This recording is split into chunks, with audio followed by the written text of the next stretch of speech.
cut off a whole bunch of creosote here for medicine tea for use later. Actually, I may just fill up a big old bag full of it because it has so many uses, and of course it has to be dried in order to get the maximum effect from the tea.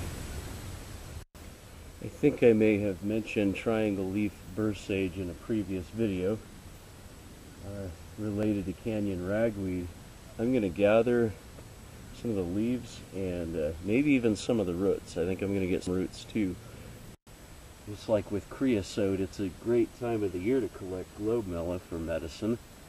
And you want to get the upper part that includes the leaf, the flower, and the stem.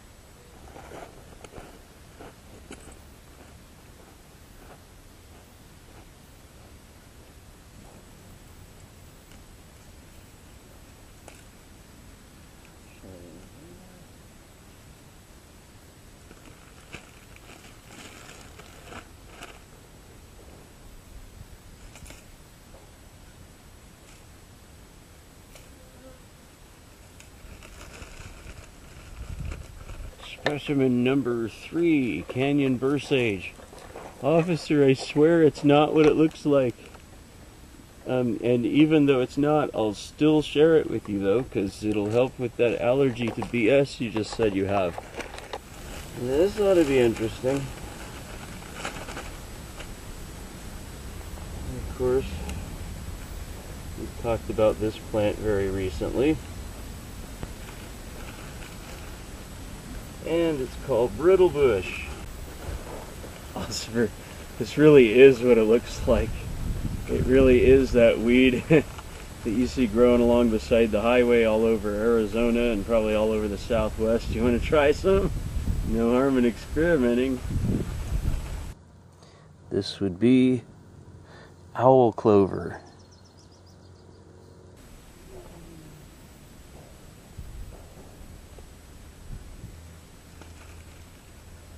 Specimen number 5, owl clover. I'm turning into a heck. And now there's more owl clover.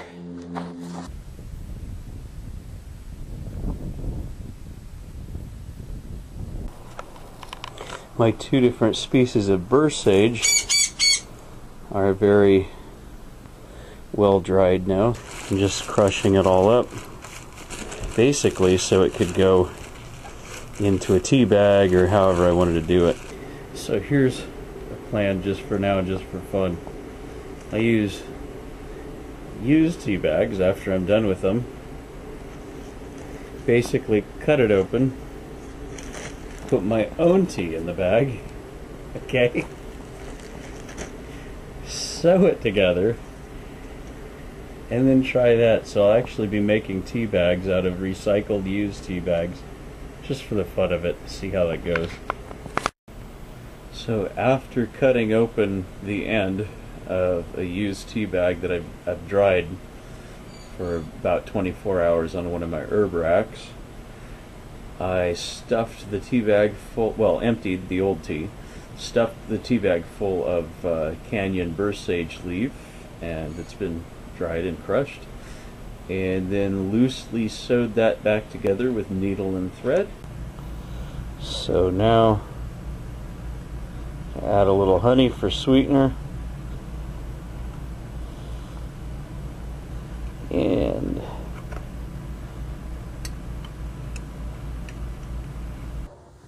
I feel like a kid with a brand new magic set.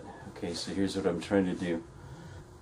I'm gonna brew these wilderness teas and then experiment with bottling them, right, for future use. Now, the best way I can think of to bottle these for long term would probably be the same way you bottle wine, with the cork and a wax sealer over that.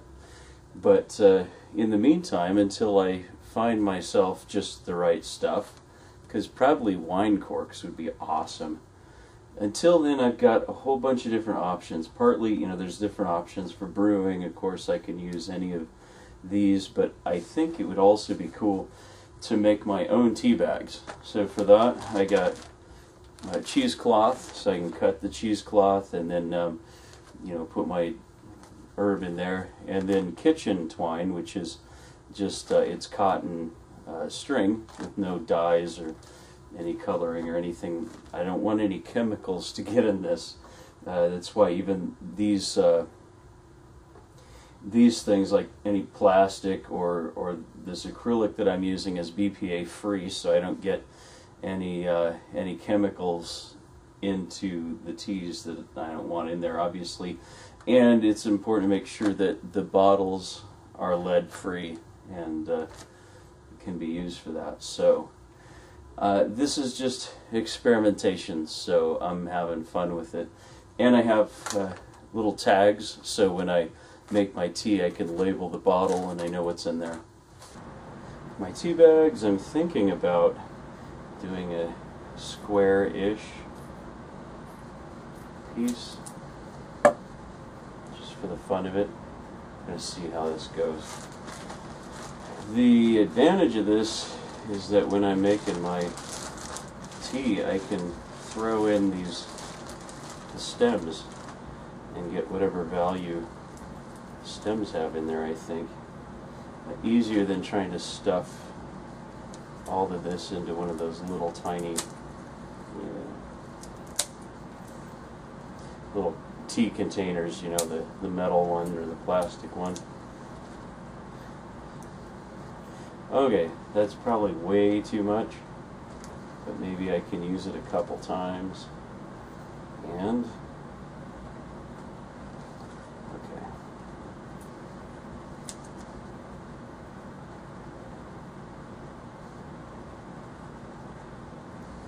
okay. Here's one giant tea bag.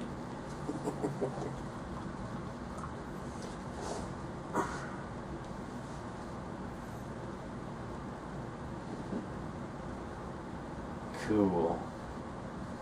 This is called a wine saver. It's a vacuum sealer, which I think will be better than just corking it until I get a way to,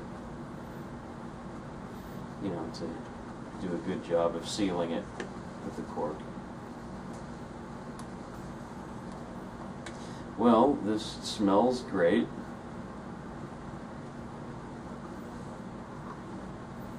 Right then.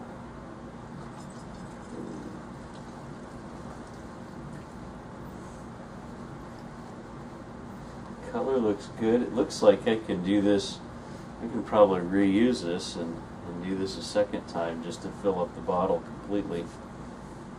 I'm thinking this might be the time, while I'm waiting for that to steep, where I can add my sweetener, maybe, and then maybe I could shake the bottle and mix it up.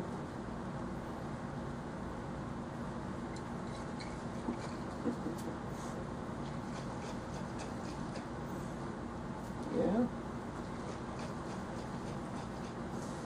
because the tea's still hot, and that I'm hoping will help dissolve my honey. Then I just add that to it and we're good, right? Alright, here it is. So I got my label on here, Globe Mellow Tea. I've got the date that it was harvested, date that it's bottled today. And this will be my first ever bottled wild tea. I'm having fun with this.